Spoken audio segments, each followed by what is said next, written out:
평안히 주무셨습니까? 오늘 아침에는 야고보서 3장 13절부터 18절까지 짧은 본문인데요. 같이 좀 생각해 보도록 하겠습니다.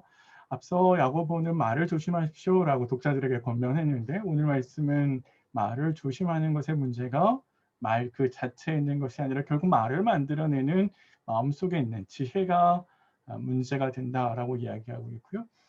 그래서 하나님께서 주시는 지혜를 추구해야 됩니다. 이렇게 독자들에게 권면하고 있는데요. 오늘 저희는 크게 다시 세 가지 정도를 한번 생각해 봤으면 좋겠습니다. 첫 번째 문제는 당시에 많은 사람들이 지혜가 있다라고 하면서 자신의 지혜를 자랑하듯 쏟아냈고 그 쏟아내는 과정 속에서 여러 가지 말실수를 하고 결국 그래서 많은 사람들에게 상처를 입히고 그 사람의 평판을 나쁘게 만드는 그런 문제들을 악순환한 것처럼 보입니다.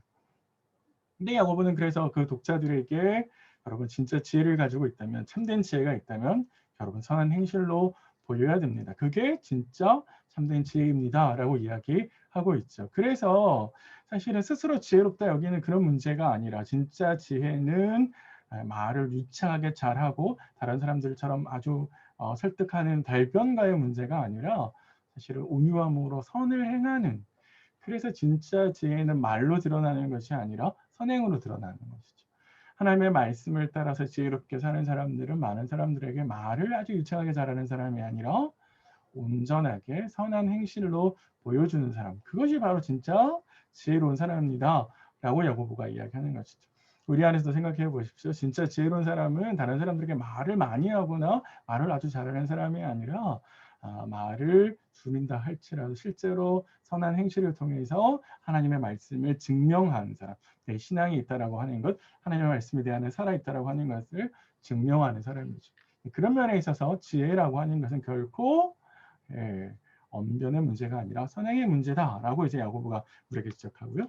두 번째는 그래서 그 선행이 결국 그 사람이 가지고 있는 지혜의 모습이 바르다라고 하는 것을 드러내잖아요.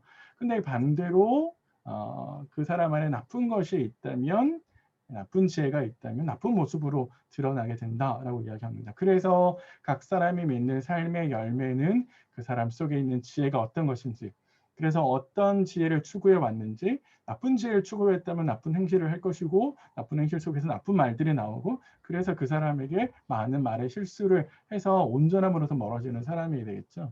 그래서 야고보는 두 가지 삶의 지혜를 대조합니다. 그리고 그 열매들을 대조하죠.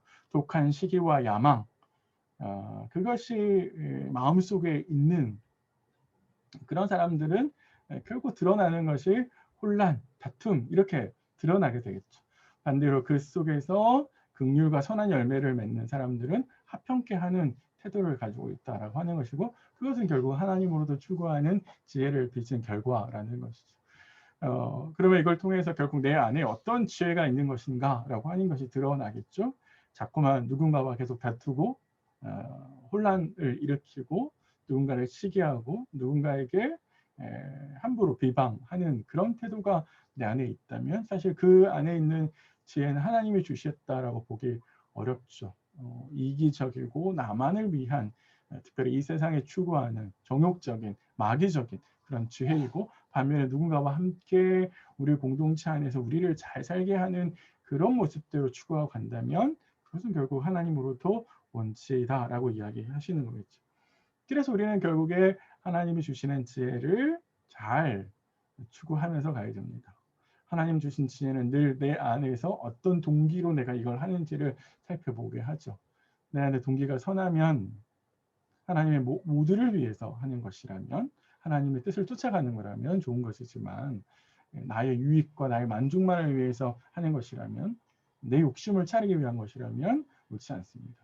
그래서 사실 내가 하려고 하는 행위, 내가 어떤 결정, 행동들, 내가 하는 말들을 왜 하는지 그 이유가 뭔지 꼭 해야 되는 건지 한번 잘 살펴보아야 되고요. 더 나아가서 나 혼자 유익을 위하는 길이 아니라 우리 공동체 모두가 우리 가족 모두가 유익하게 되는 길은 뭘까?